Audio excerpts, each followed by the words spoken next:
Здравствуйте, мои дорогие подписчики! Добро пожаловать на наш канал! Не забудьте подписаться на наш канал, чтобы быть в курсе новых видео. Давайте вместе посмотрим, что будет в новом эпизоде. Когда Демир скажет Зерин, что спрятал ребенка Зерин? Сможет ли она использовать своего ребенка, чтобы вернуть Зерин Демиру? Что будет, когда выяснится, что Демир спрятал ребенка? Как Кая избавится от Демира, когда узнает о ребенке?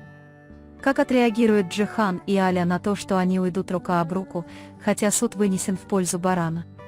Сблизится ли Баран с Экмелем? Сможет ли госпожа Садакат расстаться с Джиханом и Алей, чтобы не потерять Барана и Экмеля? Станет ли все еще более катастрофическим, если госпожа Садакат не предотвратит больные мысли Барана? Как госпожа Садакат отослала Алю? Как будет жить с этой совестью госпожа Садакат, допустившая ошибку, отправив Алю вопреки предостережениям Вургуна? Госпожа Садакат думает, что Джихан не простит ей того, что она сделала. Алия взяла с собой Денис, когда уходила. Смогут ли Аля и Джихан держаться отдельно друг от друга? Что будет делать Джихан после ухода Алии? Что произойдет, когда Джихан узнает, что Аля ушла из-за Гэжи Садакат? Все это и многое другое теперь в этом видео. Если вы хотите, чтобы Аля не ушла от Джихана и просто обманула госпожу Садакат, а Баран понял, что они не могут расстаться друг с другом и уехать за границу, не забудьте поставить лайк и поделиться нашим видео. Теперь перейдем к нашему анализу. Наслаждайтесь! То, что произойдет после этого эпизода, не ограничится только сохранением тайны Демира или последствиями решения суда, это создаст гораздо более глубокие разломы во внутреннем мире каждого, и эти разломы перекроят все отношения. Демир будет долго скрывать тот факт, что Зерин потеряла ребенка, и не расскажет об этом факте Зерин немедленно, потому что Демир сохранит эту информацию как средство контроля, а не как акт милосердия. Существование младенца, являющееся единственным эмоциональным основанием возможности Зерин вернуться к Демиру, станет для Демира козырной картой, и Демир воспользуется этим козырем только тогда, когда почувствует, что полностью потерял Зерин. Когда Демир скажет правду, он представит это не как сожаление, а как приговор, и это разорвет последнюю связь Зерин с Демиром.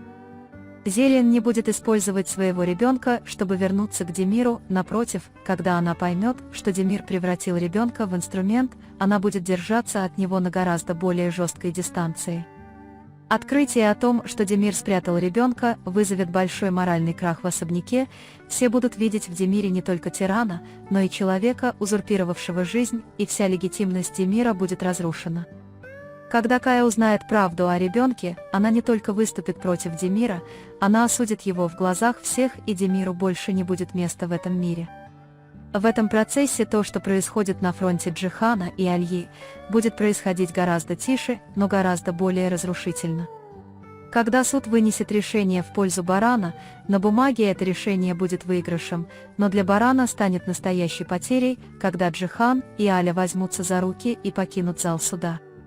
В этот момент Баран поймет, что он не сможет силой удержать Алю, не сможет силой защитить Дениза и не сможет больше вычеркнуть Джихана из своей жизни.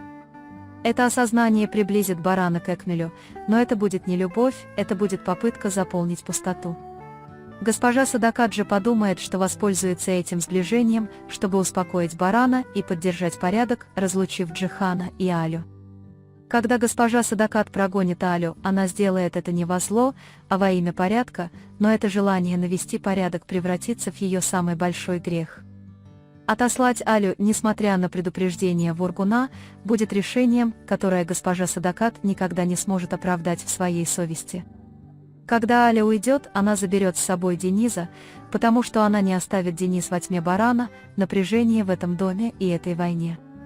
Когда Аля уйдет, жизнь Джихана станет спокойнее, Джихан внутренне рухнет, но этот крах не ослабит его, он превратит его в более жесткого, более решительного и более целеустремленного человека. Отныне Джихан будет строить свою жизнь на возвращении Алии и Дениза и будет принимать все свои решения в соответствии с этой целью. У Джихана будет большой перерыв, когда он узнает, что за уходом Али стоит госпожа Садакат. Этот разрыв не будет взрывом гнева, это будет скорее охлаждение. Джихан не разорвет связь с матерью, но он потеряет веру в нее, и это будет самым тяжелым наказанием для госпожи Садакат. Госпожа Садакат постепенно увидит последствия своих действий. Баран потемнеет, Джихан отойдет от него, Аля уйдет и Денис тоже уйдет. Госпожа Садакат поймет, что фактически разрушила свою семью, пытаясь поддерживать порядок, и это осознание превратит всю ее жизнь в сожаление. Так что после этого эпизода никто не останется на месте. Демир падет, Кая вырастет, Баран станет немного ближе к тьме, госпожа Садакат останется наедине со своей совестью, а Аля и Джихан расстанутся и станут ближе друг к другу. История больше не будет зависеть от того, кто победит, а будет зависеть от того, кто во что превращается, и эта трансформация дорого обойдется всем. На данный момент мы подошли к концу нашего анализа. Вы можете поделиться своим ценным мнением в разделе комментариев. Не забудьте подписаться и включить уведомления, чтобы видеть больше видео. Увидимся в следующем видео. Береги себя. До свидания.